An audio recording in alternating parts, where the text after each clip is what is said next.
Функционируешь.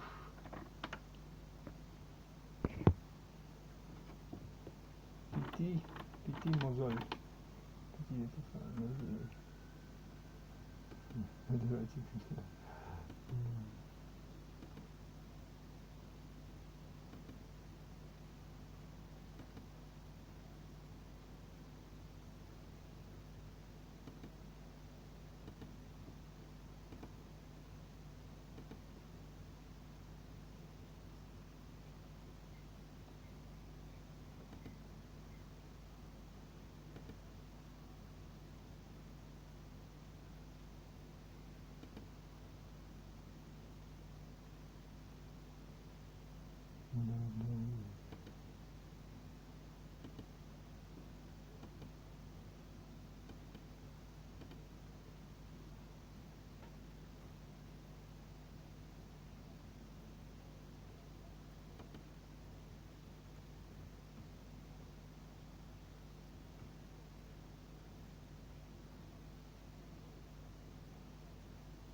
Возвращение.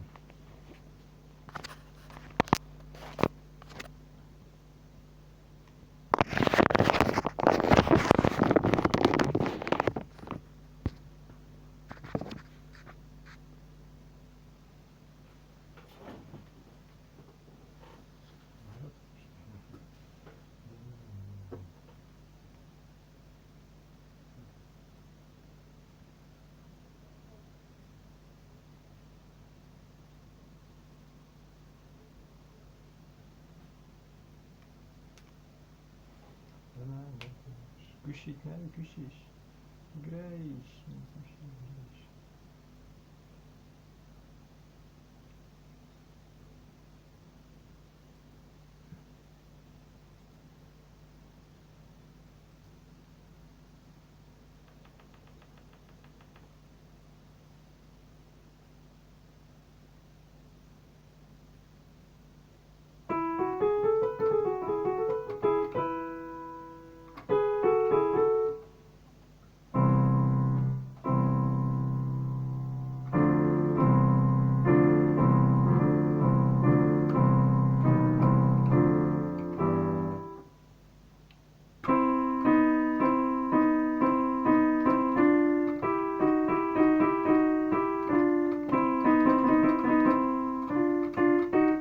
Есть хочу. Это что-нибудь чай, это жвачка есть. Надоело, честно слово, да. Принтер напротезировать. Нет,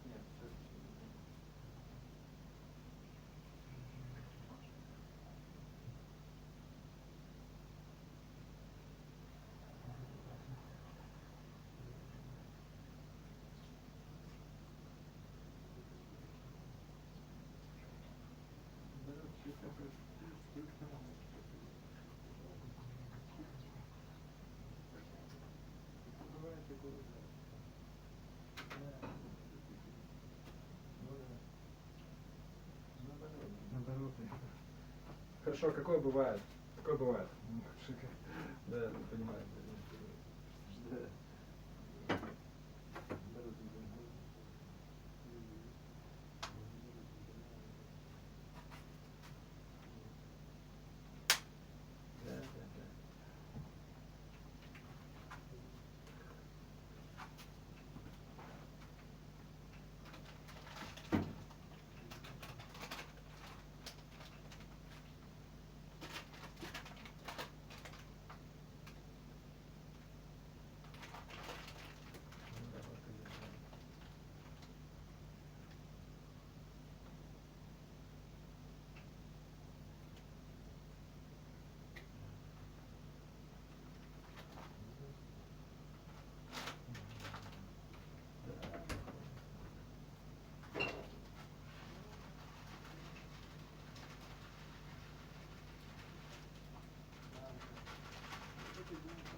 ладно, какой-то, и что, и на что сказать, ну давай, надо только, надо себе так и говорил, только, да.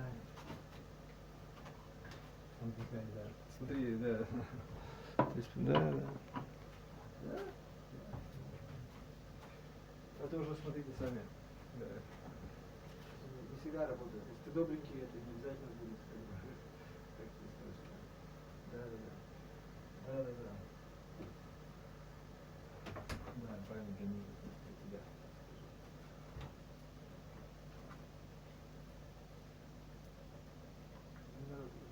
Ну вот это я уже запомнил. А зачем, ради чего? Твой какой план? Да, что, да, понимает. Сколько, да, понимает. Да. А это вот он план сам говорит. Вот здесь.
Запад.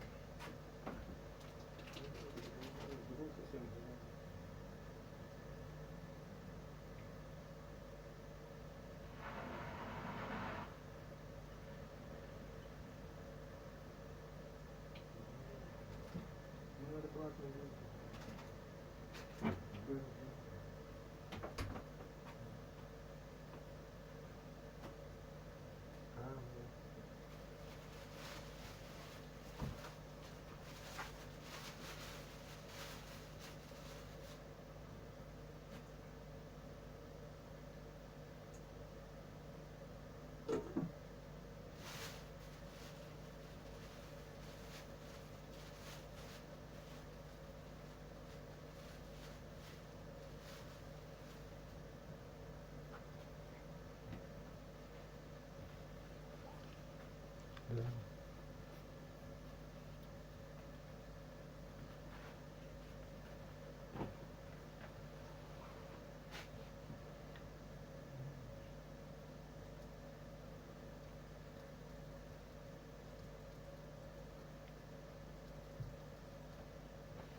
Кто здесь? Тебе так уже говорит, да?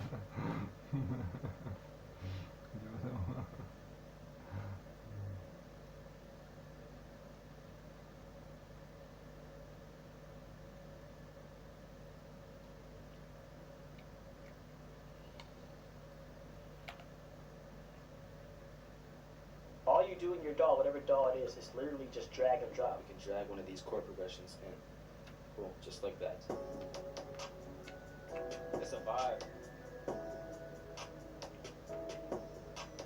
Unison MIDI chord pack. Unison chord pack. The Unison MIDI chord pack is absolutely bananas.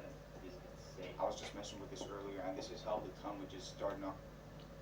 Hi guys, I'm Jazer, I play the piano. In this video I want to share with you the biggest mistakes I've made in 18 years of learning and playing the piano. After watching this video, my hope is that you will get some insight into how to learn this instrument faster, what you should do, what you shouldn't do, so you can save time, play the pieces you want, and have an enriching and motivated piano experience for years to come. Before we get into it all, make sure you like and subscribe to this channel to stay in touch with more of these free piano lessons and tutorials. Mistake number one is not learning enough pieces. Here's what you need to know about learning piano. If you want to keep things interesting for yourself, if you want to stay motivated and learn for years, you're going to need to build up a decent repertoire of pieces to practice and play. One of the mistakes I see a lot of people make is they work hard and learn, let's say, 4 pieces, and then they just stop learning new pieces and they play those 4 pieces for the rest of their lives. You're going to get bored of those 4 pieces if you're one of these people. But why do people only learn 4 pieces and then just stop learning new stuff? The reason is because, and this is especially at the beginner journey, learning each new piece takes a really long time. Here's the thing you need to know about learning new pieces. The more pieces you learn,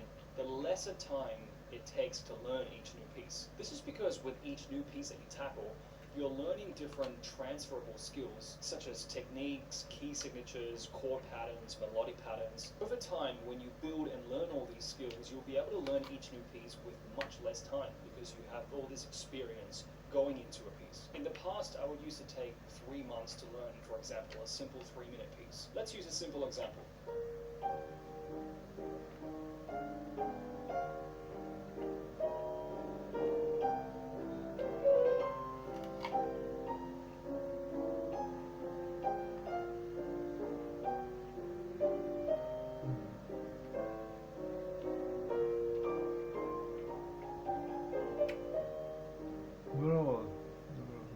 That was the Chopin Nocturne in the E-flat. In the past, when I learned this 10 years ago, I probably took around something like 3 months just to learn this simple 3-minute piece. But if you ask me to learn something that's around this length and around this difficulty these days, I can learn and play within days. I'm saying this to show you that when you learn lots of pieces, you'll build experience and you can do the same thing too, to learn pieces very, very quickly. So to conclude this point, I recommend you to make it a point to learn extra pieces. Challenge yourself, you can absolutely do it. See if you can learn 12 pieces in a year. So that 12 months in a year, see if you can learn 1 piece per month.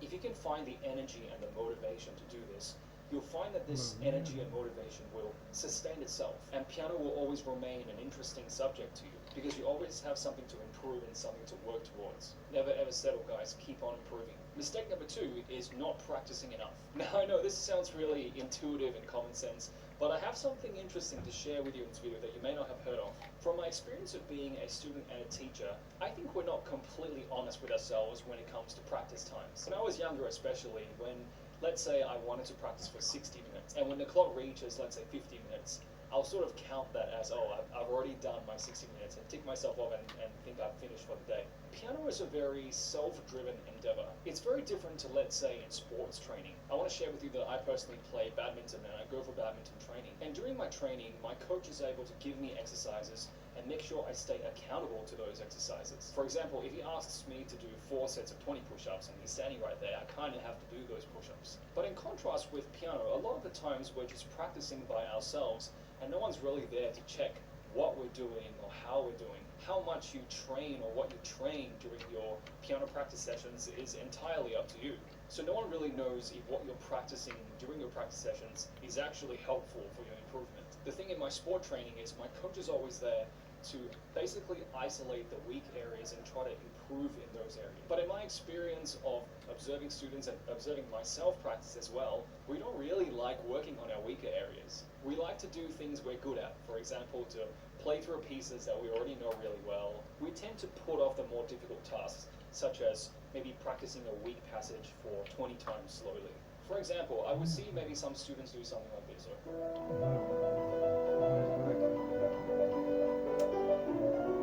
Okay, let's say they mess up some part like that, when it's meant to be.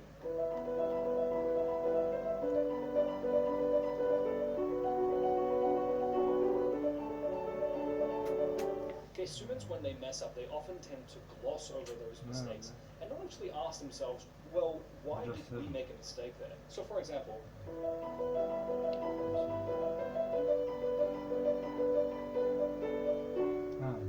I want to encourage students when they're practicing and when they're making mistakes to actually ask yourself, what actually was the mistake part of that? What was the exact connection point that things fell apart? We're going really, really detailed, like within the bar, within a chord shape. What is the exact part that we made a little error that we didn't intend to? Try to isolate that part and try to work on it. Mistake number 3 is not spending more time on music theory. Have you ever had this experience of learning a piece of music and seeing all the notes on the page and just feeling like, wow, these are just a whole bunch of really random dots? It's like you're just blindly following the instructions without any deeper understanding of what's actually going on in the music. Now, without going into too much detail, this is why we need music theory, because music theory will allow us to actually understand what we're playing. When you understand what you're playing, when you understand this music system, you actually learn each new piece with a lot more speed. Here's a language example to talk about what I mean. I want to put 5 words on the screen here. Please read the sentence. Now, if I wanted you to memorize this sentence and write it on a piece of paper, would you have any issues with that? Now, quite likely, if you've understood everything I'm saying in this video, and you can read and write in English, chances are this sentence is not too difficult to memorize. I want to eat fruits. You can write it out pretty quickly. But what if I asked you to memorize, let's say, this one? Or let's say this one? Or let's say even this one? So these 3 sentences are translations of the previous English sentence. Now, chances are some of you will know some of these languages, but try to look at one that you don't know how to read. Let's say I now ask you to memorize this sentence and write it on a piece of paper. Would you think that's easier or more difficult than the English one? Well, obviously it's more difficult than the English one because we don't know this language. So just FYI, this is Mandarin, Chinese, Arabic, and Russian. And to see and observe a language that we don't understand, it might feel a little bit random, right? It's like, why does that character go this way? And why is it grouped together like these? These are some of the questions you might be wondering as a biased English speaker. So if we go back to music for a second, I think trying to learn lots of piano pieces without properly studying music theory is kind of like trying to memorize all these different languages without studying the language itself. You can kind of scrape by, but it's a lot easier and much more meaningful if you simply study the language, to understand its alphabet system, to understand how the grammar works, to understand how the vocab works. All these skills will help you to make sense of the language and actually navigate through that language very easily. So I recommend you to study music theory. It will help you tremendously. We're here at our last one. Mistake 4 is not listening to the pieces that you are practicing. Now, when I'm talking about listening to the pieces, I'm talking about going onto YouTube or Spotify or somewhere to listen to other pianists who play the same piece. The reason I advocate for this, by listening to established pianists who have played already the piece that you want to learn, you can visualize yourself playing through the final product. There's been so many times where, let's say I'm learning a piece, I'm getting stuck.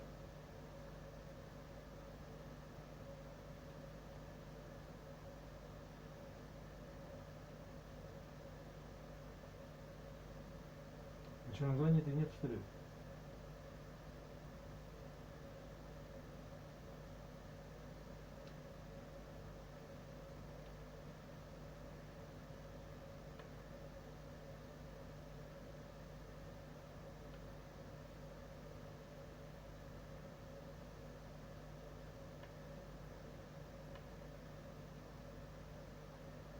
Stuck at a part, or I just don't feel very motivated, I simply go and just listen to a professional pianist play that piece for 3 or 4 times, and I start to get into this space of, oh, this is what the finished product sounds like. It starts to really motivate me. I can visualize what the finish line looks like, and I just go full speed at finishing the whole thing. Listening to a piece that you're practicing also helps you to spot out the mistakes that are happening during your practice sessions. So, for example,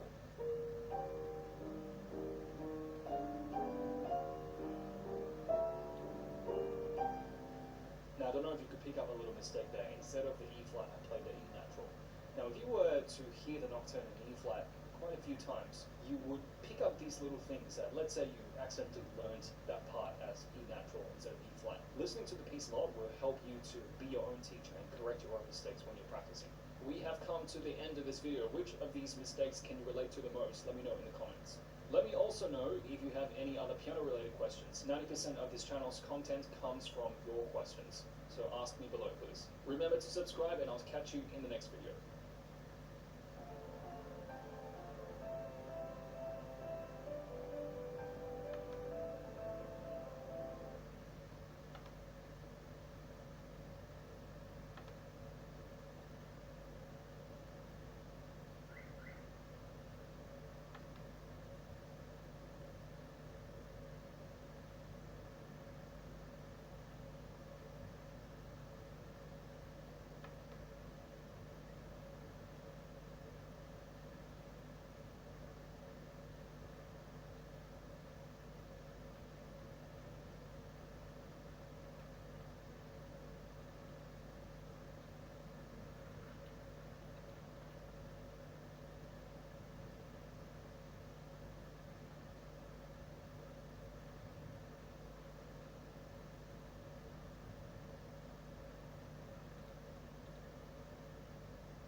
Бери это получение.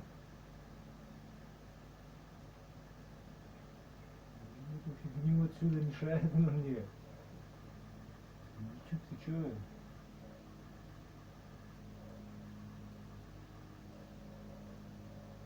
Ты чё, YouTube херов, блин? Чё такой странный? Бери эту фигню отсюда.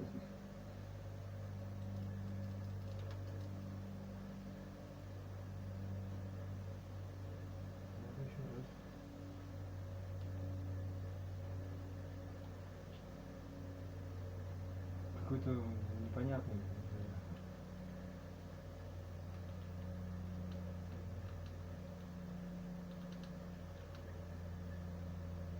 Что здесь?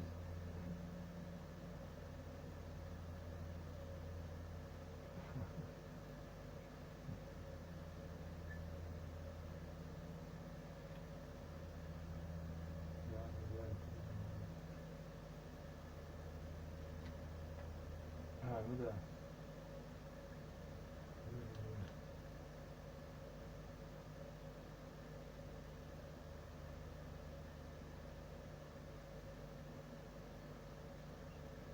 Ну что библиотека? Там ничего нету в библиотеке.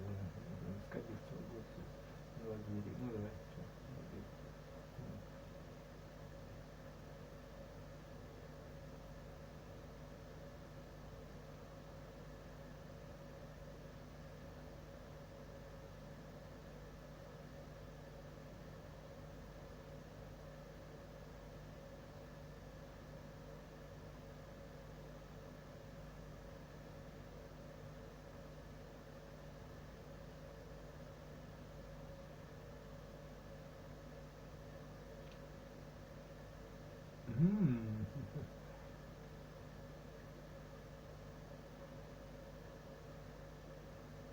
Что творится?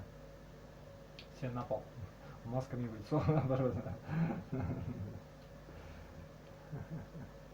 Ладно. Что тут есть полезного, да? Ирканцер.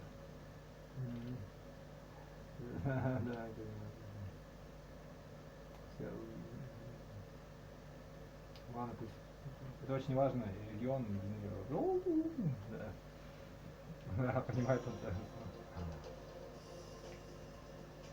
Ну пусть хоть что-нибудь там скажет. 16+, нифига себе, новости 16+, офигеть. Здравствуйте, в эфире новости, в студии Петр Завьялов. Смотрите далее. Не просто так. Рейды не прекращаются. Сам врачи и полицейские продолжают совместные проверки, о чем предупреждают